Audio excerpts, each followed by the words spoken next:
OMG. OMG. We did it. We did it. And now there's a lot more to come. Cheers. Cheers. We got to cheers. Alcoholic.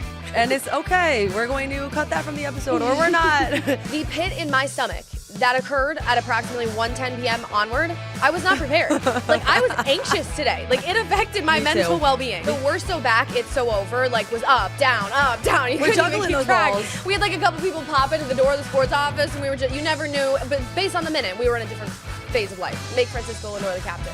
Or the president. There's still time. Diaz, it came out afterwards. If there was a Phil Maton or a Phil Maton. If there was a Phil or a Phil.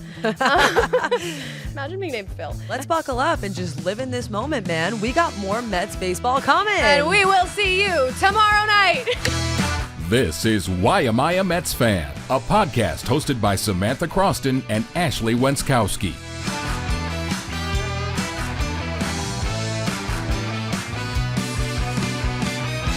Welcome into another episode of the Why Am I a Mets Fan podcast, the best episode that we've ever had. The Mets are in the playoffs, baby. That's Ashley Wenskoski. I'm Samantha Croston. We did it. We did it. OMG. OMG. We did it. We did it. And now there's a lot more to come. Cheers. Cheers. We got to cheers. Alcoholic. And it's okay. We're going to cut that from the episode, or we're not. I am so happy. It has been a lot of different emotions today. We have laughed. We have cried. The screams, we have scrumped.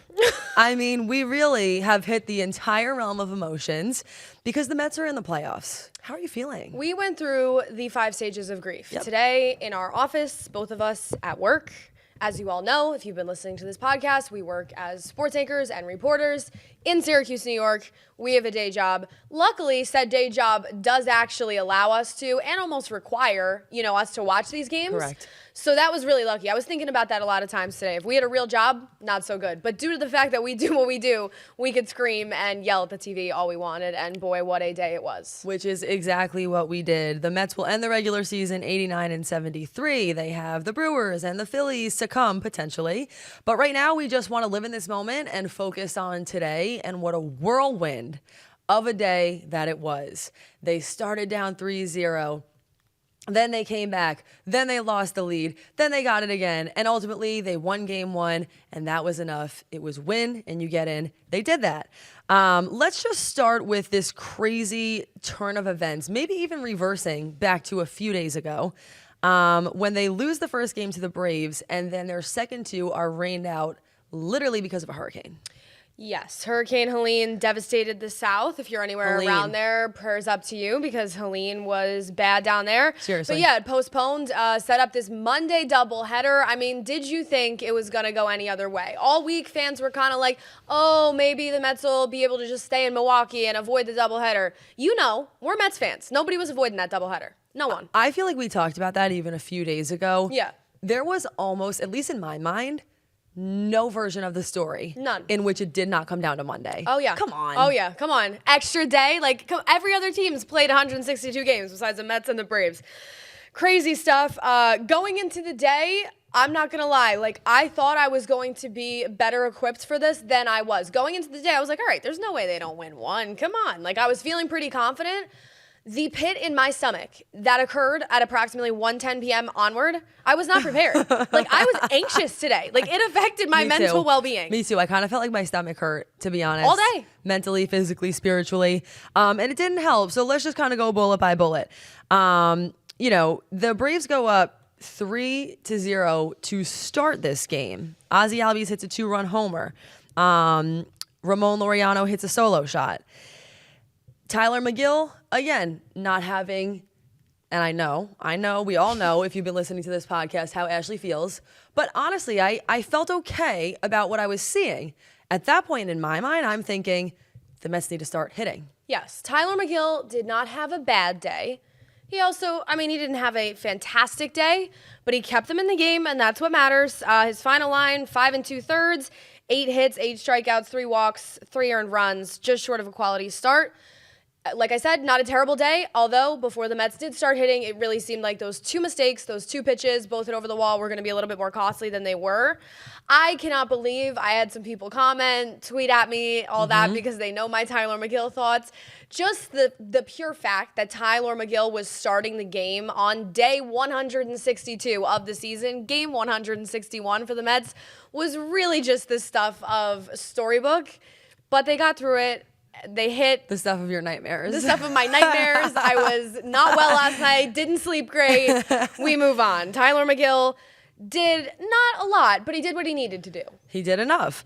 I love how, and if you have been watching this podcast, you know that for the most part, Ashley writes the notes. Her literal next note says the Mets were dead. They were dead in the water. They floating. had 3 hits off of Spencer Schwellenbach through 7 innings, and then in the top of the eighth, there was life. It was life. There was life Me again. and these notes like I'm writing a column. This is like a book. It's a bit of a short novel. I'm It was going to say Tyrone Taylor. something. I'm going to say something. The Lindor, we'll get to it. It was phenomenal. It was incredible. Tyrone Taylor saved the game. If Tyrone Taylor does not double in the top of the 8th, he chases Schwellenbach from the game. That is a major turning point. I don't know if you want to say, I mean, I know people on Twitter were like, save the season. If Tyrone Taylor does not double there, I think there's a chance that Schwellenbach continues throughout the 8th. That inning never happens. The Mets don't win the game. There always needs to be a catalyst. Yes. In every game. A spark. A spark, you might say, a glue guy. And again, this is not the first time, especially as of late, that Taylor has been that guy. We even admitted this was either a week or 2 weeks ago that we really hadn't given Tyrone Taylor enough credit. And all of a sudden, now you're seeing time in and time out that he has in some ways been the spark, because from there, Alvarez double makes it 3-1. Marte singles, Lindor makes it 3-2. I mean, we go on and then on and who on. else but Jose my Iglesias to God. tie the game with a single. It's 3-3. Vientos makes it 4-3, and then Brandon Nimmo hits it 405 feet, drives around Iglesias. It's 6-3. The Mets bat around in that inning. They score Unbelievable. 6 runs, and you really feel like they're going to win at that point. And then Did you also see, side note, when Nimmo was like rounding the bases, he shot the camera like one of these?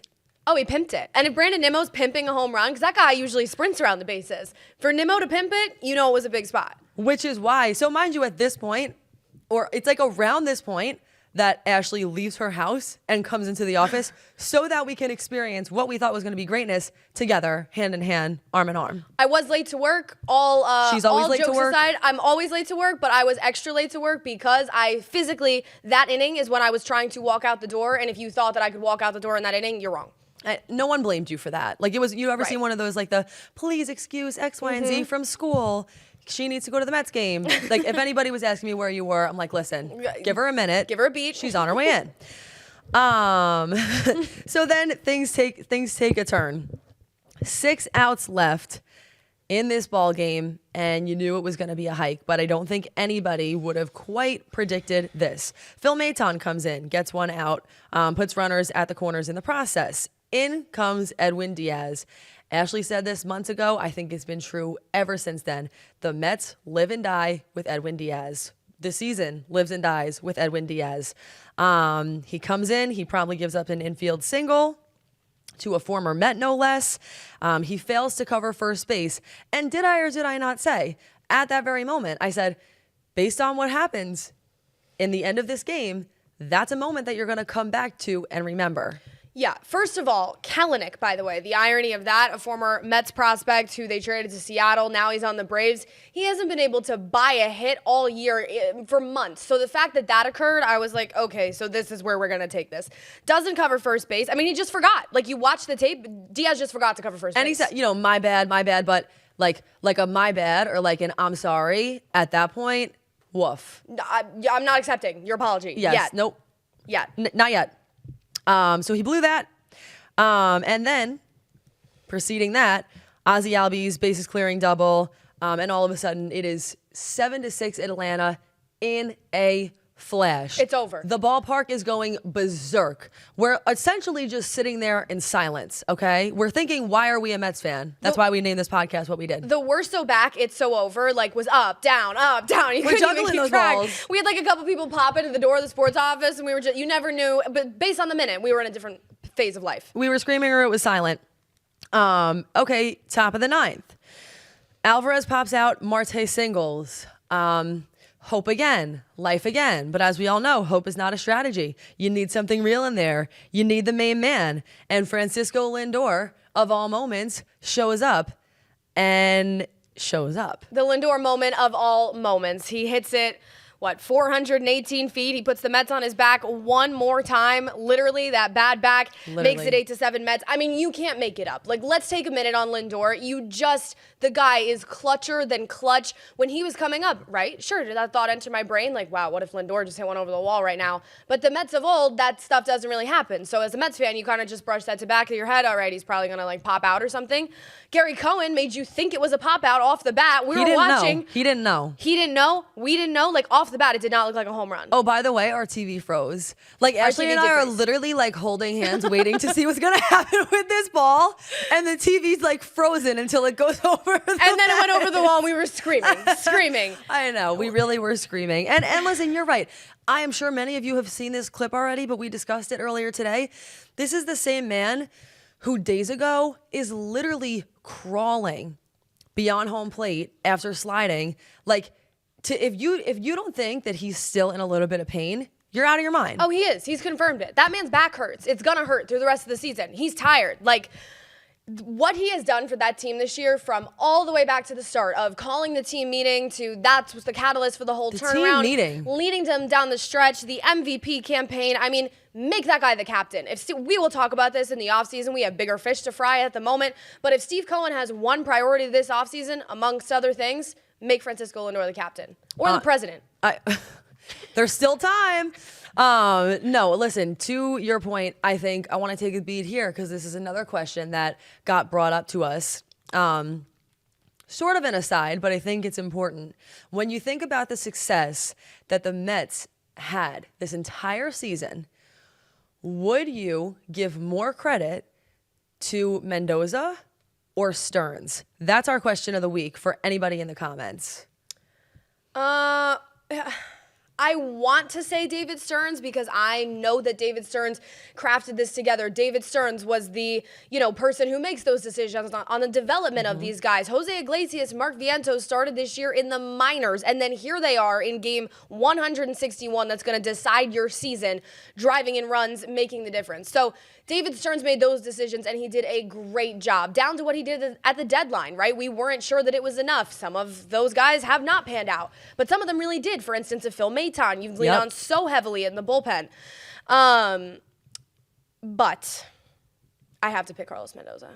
And I'm not sure if that's going to be everybody's take, but Carlos Mendoza this year, I mean, he's the first rookie manager in Mets history to go to the postseason. Emphasis on rookie, not the first-year Mets manager, but the first rookie manager. It's his first year as a manager in baseball to go to the postseason. He just kept this team together. I mean, think about how many moments there were throughout this year that you really felt like it was all over. Down to this week, down to a couple weeks ago when Lindor's hurt and they can't win. Down to hours ago. Down to literally hours ago. Mendoza kept this team together. He never lost the locker room. He never lost the clubhouse. They were with him all the way, living and dying for him. And coming back in these games, we have some stats here that I actually think is very pertinent to this discussion. The Mets have, so we've been saying this, 65 wins since June 3rd. That's the most in baseball. They have 41 comeback wins this season. That's third most in baseball, and 11 walk-off wins, which is tied for the lead in baseball. I mean, this team, no matter what happens, will my heart break into 19 pieces if they lose in the wild card series now? Yes, but no matter what happens, like, this team fought so hard just to get right here. 100%, and it's not just a matter of he never lost the clubhouse. He never lost hope. No. Like, I think even when some fans did, and they were down and out. You think about some of the pivotal moments in the season, the 0-5, the 11 games back. He never lost hope. Never. Not behind closed doors, and certainly not in front of the media. I mean, you're 11 games under 500 at one point in the spring. Like, that is such a hard moment. Sure, it's a long season and you play 162 for a reason and all of that. But I think especially a guy who doesn't have the experience, who does have some experience in New York, but not as the manager, right? The media, all of it is just so much to keep your head screwed on straight. And Carlos Mendoza has proved, in my opinion, that he's the guy for this job for the foreseeable future. I mean, to say he's earned it, I think would be an understatement. Yeah. I'd like to hear what everybody in the comments thinks, but how can you not think that? Just based on the stat alone of the first-time manager and whatnot. But I totally agree. I've always liked his attitude throughout it. And you brought this up, but you know what? Maybe this is a great example of why there are 162 games in the season, because to think there could be that many games and it still comes down to the last one. I feel like there have been so many different versions of this team, and ultimately they win out in the very last final moment. It's special to see. It's a long summer. Like, I think what gets so focused on in the media and even with us and podcasts and is like, you know, the grimace and the OMG and the good moments and the come from behind wins and the win streaks. There are so many late nights. There's so many obscene travel situations. You saw it this week with the hurricane. There's injuries. There's so much that a team has to overcome to even get to where they are right now. And I think all of the credit for that, boots on the ground, goes to Carlos Mendoza. Because there's also just bad play. I mean, there are definitely weeks where we've sat down at this table and just been like, what the F is going on? There's, for instance, bullpen pitchers named Jorge Lopez who call you the worst effing team in MLB. How do you deal with that one, Carlos?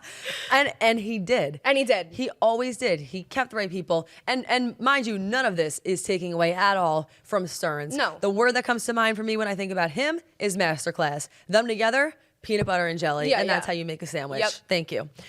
We go back to the game. moment. Back to the game. Locking back in. So Edwin Diaz, they decide to keep him in. Ashley, I think, is surprised to see this. I knew they were going to stick with him. The gasp, but I gasped. Wait, at this point, people on the first floor of the newsroom are wondering if we're okay. Is everything what's going on? The answer is no. But honestly, and I know it's easy for me to say this now, but I really think I would have felt this way either way. I was comfortable with that decision. I know some people would disagree with that. You saw that Stanek was warming up, but I felt truly in my bones that if he couldn't find a way to win and find a way to pull this out now, then in the playoffs, from a mental standpoint, we'd be having some problems with him. Yeah. And I don't think that Mendoza wanted to take that risk. I thought and I know even putting him in, leaving him in is a risk. But now because they won, I just feel like look at what a better situation they're in going into the playoffs with a confident Diaz as opposed to a shaky one. Yeah, and we're applauding it because it worked out, right? This is a totally different conversation. Obviously, yes. If it doesn't, I did not think Stanek was the guy for the job. So Diaz or Stanek, do I want to lose with Stanek on the mound? No, if I'm going to lose, I'd rather lose with Diaz.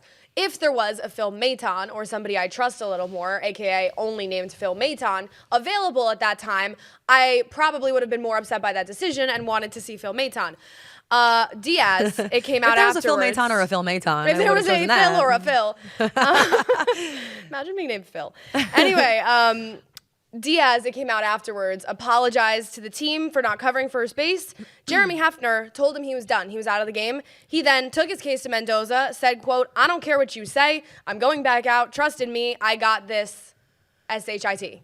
But I don't even know which part of that I respect more. The fact that Diaz, after blowing the lead, would go right back up and say that, or the fact that Mendoza said, okay. You know I what, give though? you my trust. You know what? Carlos Mendoza said about a week or so ago that it was big boy time for Edwin Diaz, and he followed through. I mean, he made the right decision. Carlos Mendoza he hasn't pushed every right button, but he's pushed a lot of them. And in that situation, he pushed the right button. Diaz got it done. He allowed a hit in the ninth to Eli White, who promptly stole second, which I would like to discuss after we get through this, the runners on base situation. Let's talk about it now for a minute. Sure. We're here. While we're here.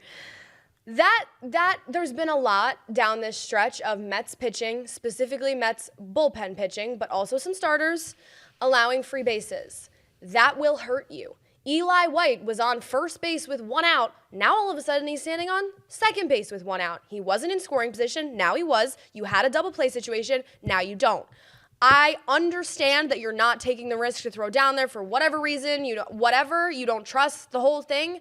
There's been too many free passes, in my humble opinion, not only with not throwing for base runners, but also, sorry, Francisco Alvarez, I'm a big supporter, but there's been some not blocking of balls that have allowed to runners advancements as well. We have a stat here about that, how Milwaukee is 17 for 17 stealing bases against the Mets this season. They are going to need to cut down on that. I mean, the stolen bases and not even just stolen bases, the free passes are a problem, and I need it to stop into the playoffs. I understand. And the thing is, and I know that you know this, but it's like Diaz hardly even looks. I know. Again, I think with him, that is the issue with having your closer be someone who does have mental challenges and struggles. I don't even think he likes to focus on it. I don't think that you're going to see him making those throws.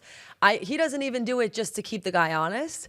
He comes in there, he pitches fast, he's up tempo, he wants to get in and get out. Like, I think it takes very little to get into his head. That's not me defending him. That's not even an excuse. I think that's just the reality. Does that actually change between now and tomorrow? I think probably not. Could Alvarez throw the ball a little more? Sure, I think so. Yeah, and I think it's right. Like, Severino's one of the better guys. So Severino's starting Tuesday. He has a pretty quick step to first base. That's different. It depends on who's on the mound. But as a whole, teams that go on to deep in the playoffs, World Series runs, they have those little things tightened up. And for me right now, that's a little thing area that I actually don't think is a little thing at all and that they need to clean up. The little things make the big things. Details matter. Details matter, y'all. Well, all of that aside, the bottom line is that the New York Mets clinched the 11th postseason berth in franchise history. They got it done. They got it done. And this is a nice little tweet heater by Jeff Passan. Please don't leave baseball if you're listening to this. He said, the game of the year, New York trailed, took the lead in spectacular fashion, blew it in even more spectacular fashion, and regained it in the most spectacular fashion. A ninth inning Francisco Lindor home run to clinch a playoff spot. What a win. I mean, Lindor, listen, the Lindor moments after they clinched, when I saw that man, he fielded the ground ball to end the game, to clinch the win. I mean, he's out there crying. He's like crouched down. He's so emotional with Steve Gelbs. He can like barely string a sentence together. That man literally bleeds blue and orange more than anyone I've ever seen in recent memory. He lives and dies for the Mets. And honestly, I think you could say that about most of these men. I mean, Nimmo gets up there for a post-game interview right before Lindor, and you can tell he feels the same way. Not just about the Mets as a collective unit, but also about every single one of his teammates. Yeah. And that is the part about this Mets team that no matter what happens, I will love and cherish the most. People ask a lot, why are you a Mets fan? And I think today, for me, proves that a part of it is just because I love the way that they take care of each other. Yeah. I love the culture on this team. And Nimmo even said it. He felt like this postseason berth in 2024 was a little more special for him than in 2022 because of all the different things that they've had to overcome. That means something coming from him. Yeah, I think today is why you're a Mets fan, right? Like, we said this to people throughout the day, being like, oh my God, are you guys excited? How are you guys? Today's why, because you get to see them overcome all of this. Like, it is emotional. I don't know. Like, Are and you gonna honestly, cry right now? No, but I did cry a little earlier. I can't lie to you. But that's the thing about being a Mets fan. Like, you endure so much. You are the butt of so many jokes the whole season. And to finally come out on top like this, and they don't come out on top often, right? 11th postseason berth in history. I mean, that's not very many. That was great to hear that. I get it. We're a little bit younger. I'm sure some of our older listeners would say they were not shocked by that. I personally was floored for some reason by that stat. Yeah. I don't know why I thought it had been more than that. But you're right. Like, I'm not going to sit here and say that I necessarily enjoy the suffering, but when you are born into a fan base or you really become a fan of a fan base that has endured a lot of suffering, there's no way around it.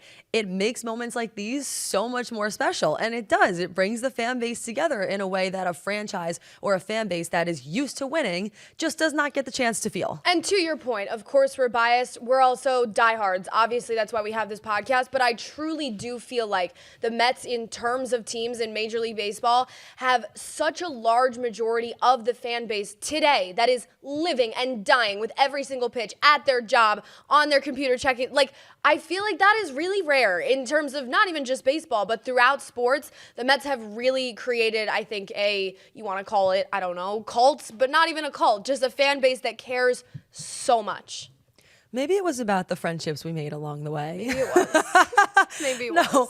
No, I actually agree, though. And the last thing I'll say on that beat is just, like, when we talk about, you said the butt of so many jokes, but I almost like it more that they won and they were silly. The horrors may have been endless, but they remained silly. They remained silly through it all.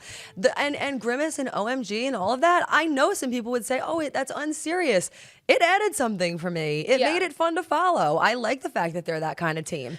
And the Mets, we've been saying it they were the best team in baseball all summer long. Since the end of May, they deserve to be here. So why can't you do that and be fun and be silly? You can do all those things and still win. The Mets are proof of that. This podcast tonight was either going to be, I said this to everybody before this, we were either going to host a funeral or a party, and we didn't know which one it was going to be. We didn't really get to plan throughout the day, but luckily we got to attend a party and not a funeral. Bring out the party hats. Tweet of the week, just want to shout that out really quick by @Hornick. He said, this game is going to go crazy during a rain delay in 2027. So insane. I do Mets not Classics. disagree. Mets Classics, great one.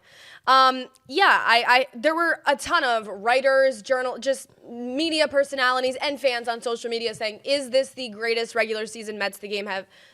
Is this the greatest regular season game the Mets have ever played? Sorry. I don't know. Would you agree? That's another one of our questions of the week. Yes, if you're true. listening, would you agree that this is the greatest emphasis on regular season game? But is it? I don't know. And if you disagree, which one beats it? We probably haven't been alive long enough to answer that, but I will say that my dad, long-time listener, did agree. So I love how you say that, just to get ahead of it, just to get ahead of any just to comments get ahead that of say it, we weren't alive I haven't long been enough. alive that long. We know, and we can't change it. All right, no way to speed that process up. But yeah, I mean, listen. Even moving on, you look at a guy like Steve Cohen, who is obviously a big Mets fan tweeter, Quite which obviously. I really appreciate. And he said, have you ever seen a game like that? I am so proud of this team. Mets fans, go out and celebrate. I think even just from him, like, should we just take a beat on Steve Cohen? I mean, can't even get into Stevie, Gary, but Stevie. Steve Cohen. I mean, how exciting this moment must be for him. And when you talk about the entire organization from the top down, like, I just feel like giving some rounds of applause right now, Yeah, man. He's yeah. a part of this too. Yeah, Steve Cohen promised Mets fans a World Series in the first 5 years of him owning the team. Now, I don't know if they're going to win the World Series. In fact, I'd probably put money against it right now, if I'm being honest. But the thing is, with Steve Cohen, is that he made you believe again.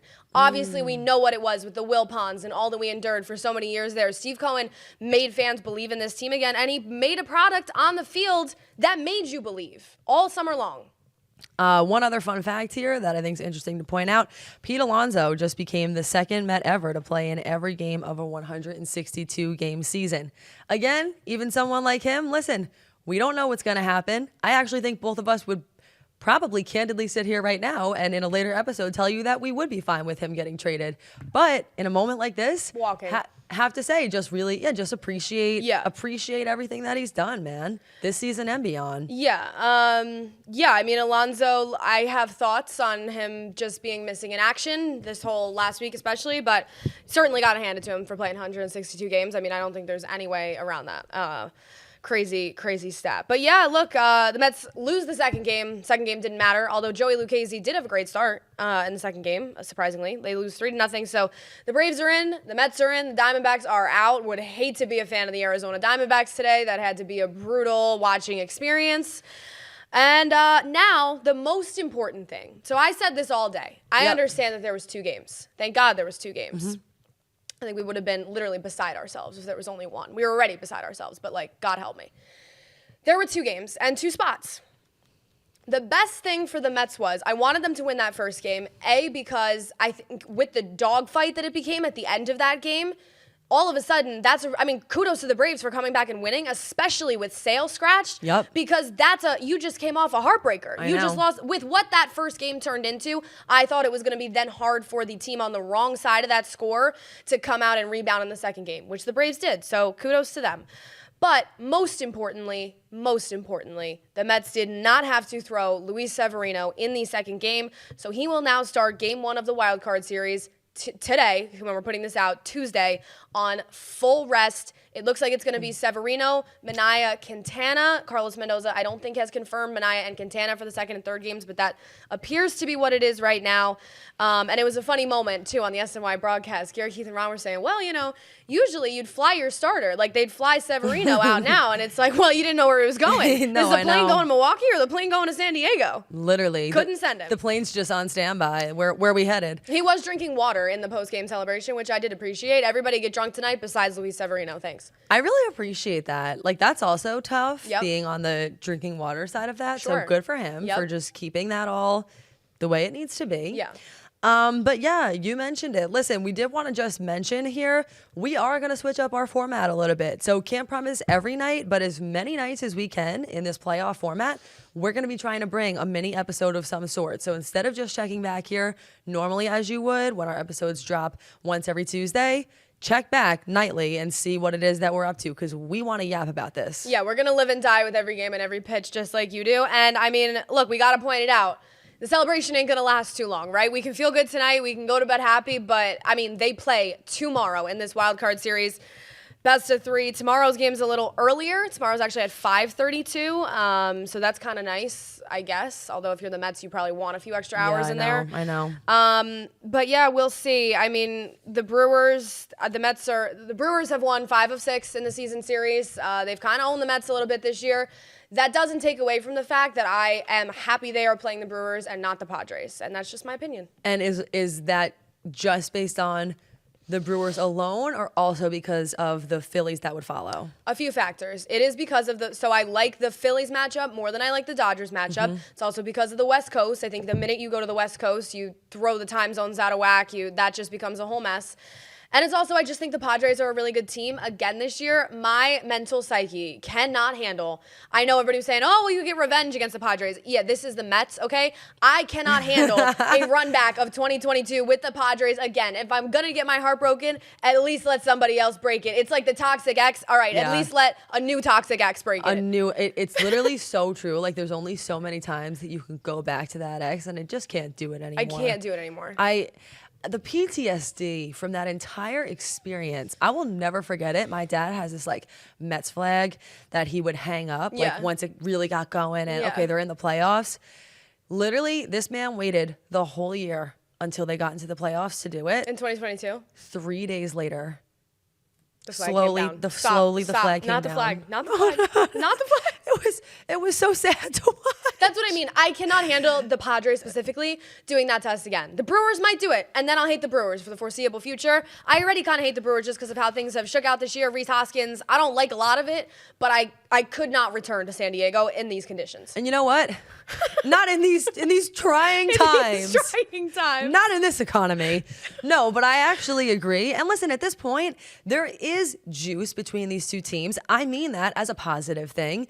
Even dating back to the beginning of the year and the Rhys Hoskins thing and whatever, and the mid slide and Jeff McNeil, I like the fact that there's a little bit of anger and rage and built up tension. Not to mention, if somehow they could get past them, I like the idea of going against the Phillies much better than the Dodgers. I really do. I do too.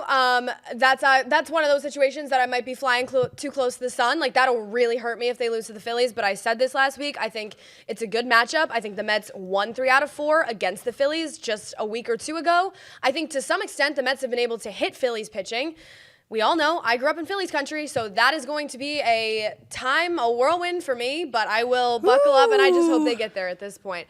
Also, added caveat, I love this time of year. My birthday is at the end of this week, so if the Mets want to give me a little birthday present, please, okay? It's on Friday, and if they are out, like if the Mets have gotten eliminated before. So my birthday comes let me tell a story. My birthday comes at an unfortunate time in the MLB playoff. It really does. Beautiful time of year. I love it for every other reason, but for this reason, there have been numerous years, I believe 2022 included, where the Mets got eliminated either the night before or the day of my birthday. And I'm asking them kindly to please not do that to me this year. I think it'd be really special if How old are you turning this year? 24. I think that they're going to get a 4-2 win, and it's going to be because of you. That would be special. That would be a delight. Please let me celebrate on Friday and feel good and not be upset. Thanks, Mets. Thank you so much, Just Mets. do it for me. Final thoughts, and then we'll get out of here, and we'll see you soon. Not next week. Soon. Sooner than that. Final thoughts. First of all, I just want to take a minute here and thank everybody who's listened to us all season long. I mean, we really built this from the ground up this spring. Won't get into all that, but just genuinely thank you for sticking with us. And it was cool, like down the stretch these last few weeks, to see you guys commenting, like tweeting at us, all that stuff, because I feel like we really have built at least a little something here, and it's been so much fun. And to have the Mets make the playoffs in this first year of us doing this podcast has just been more than we ever could have dreamed of. We sat here so many times in April and May, and we're so depressed, and it was all over, and it's been such a fun season to track and follow and discuss with fellow Mets fans. So thank you for sticking by us, and buckle up, because no matter how it goes, we got more. We got more for you. And it's so true. Like, I can't even tell you how many times in the beginning, in that sort of dark era, where people would come up to us and be like, bad time to start a Mets podcast. Year. Like all of it. everything. So the fact that we were able to truly stick by you guys through the ups and the downs and feel like we have formed this community and hear what you guys feel too has really been a special part about this year and a special part about being a Mets fan and getting to talk about it. So we hope you guys continue to stick with us. We will be continuing this even through the offseason. But for now, let's buckle up and just live in this moment, man. We got more Mets baseball coming. And we will see you tomorrow night. Bang! Bye! See you tomorrow!